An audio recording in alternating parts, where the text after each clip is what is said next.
నేను నా కుటుంబం మన మినిస్టర్ గారి ఫాదర్ అయినటువంటి సత్యం గారికి అలాగే రాజేష్ గారికి జీవితకాలం రుణపడి ఉంటాం.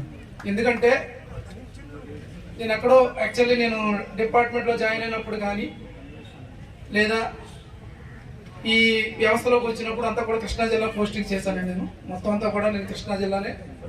ఇక్కడ నేను మ్యాక్సిమం ఎవరికి కూడా తెలియదు, కానీ నేనెవరో తెలియనప్పుడు కూడా జస్ట్ చిన్న రిఫరెన్స్ ద్వారా మన అనే తత్వంతో నన్ను ఇక్కడ తీసుకొచ్చినందుకు మరొకసారి నా కుటుంబం నేను కూడా జీవితకాలం వారికి మినిస్టర్ గారికి వారి కుటుంబానికి రుణపడి ఉంటామని తెలియజేసుకుంటున్నాను సార్. అలాగే ఫస్ట్ ఆఫ్ ఆల్ ఇక్కడ ఇచ్చేసిన పెద్దలందరూ కూడా, నా పేరు కే అశోక్ కుమార్ అండి.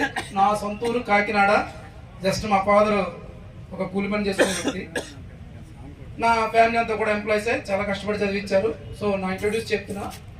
అలాగే ఇక్కడ ఇచ్చేసిన పెద్దలందరూ కూడా హృదయపూర్వక నమస్కారాలు తెలియజేసుకుంటున్నాను. ఇక విషయం చెప్పాల్సి వస్తే కనుక భవిష్యత్తు మనదే. ఇందాక డాక్టర్ గారు చెప్పినట్టు కానీ అలాగే అంతకుముందు చెప్పిన వ్యక్తి కానీ చెప్పిన దాన్ని బట్టి మీకు అందరికీ తెలియపరుస్తున్నానండి. భవిష్యత్తు మనదే. ఎందుకు అంటే మీకు తెలియదు, ఇక్కడ నేను వచ్చిన తర్వాత ఓహో మన క్యాస్ట్ లేకపోతే మన వ్యక్తి అని మీకు తెలుస్తుంది.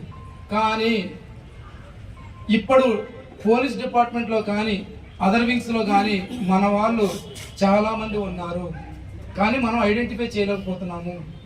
ఎందుకు అంటే మనందరికీ ఆత్మాభిమానం ఎక్కువ. కాబట్టి ఈ డిపార్ట్మెంట్లో పోలీస్ డిపార్ట్మెంట్లో కానీ అదర్ డిపార్ట్మెంట్స్లో కానీ చాలామంది ఉన్నారు. కాబట్టి భవిష్యత్తులో మనమే ఎందుకు అన్నాడో చెప్తాను చూడండి ఎగ్జాంపుల్. కానీ మనం ఈ విధంగానే ఉంటాము అని మనం ప్రూవ్ చేయగలిగితే ఖచ్చితంగా ఈ ఉమ్మడి గోదావరి జిల్లాలో మనదే పై చేయి అవుతుంది.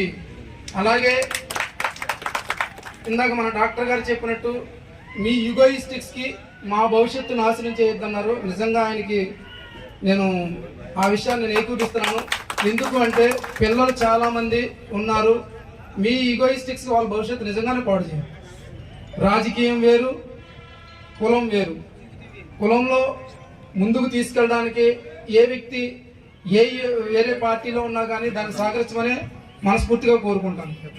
దీనికి ఎగ్జాంపుల్ ఇతర కులాలను చూడండి, వాళ్ళు ఎన్ని గొడవలు పడినా కానీ నేను మామూలు జనరల్గా ఇప్పుడు అంటే ఈ విషయం కాకుండా ఒక విషయం చెప్తానండి. నేను 12 years అయిపోయిన సర్వీస్లోకి వచ్చి, అంటే తక్కువ వయసులో రావడం వల్ల మీకు ఇలా కనబడుతున్నాను, కానీ నేను చాలా చిన్న వయసులో ఉద్యోగానికి వచ్చేసాను. ఈ నా అనుభవంలో చూశాను, ఒక వేరే క్యాస్ట్ అప్పర్ క్యాస్ట్లో గొడవ జరిగింది అనుకోండి, భార్యాభర్తల గొడవ.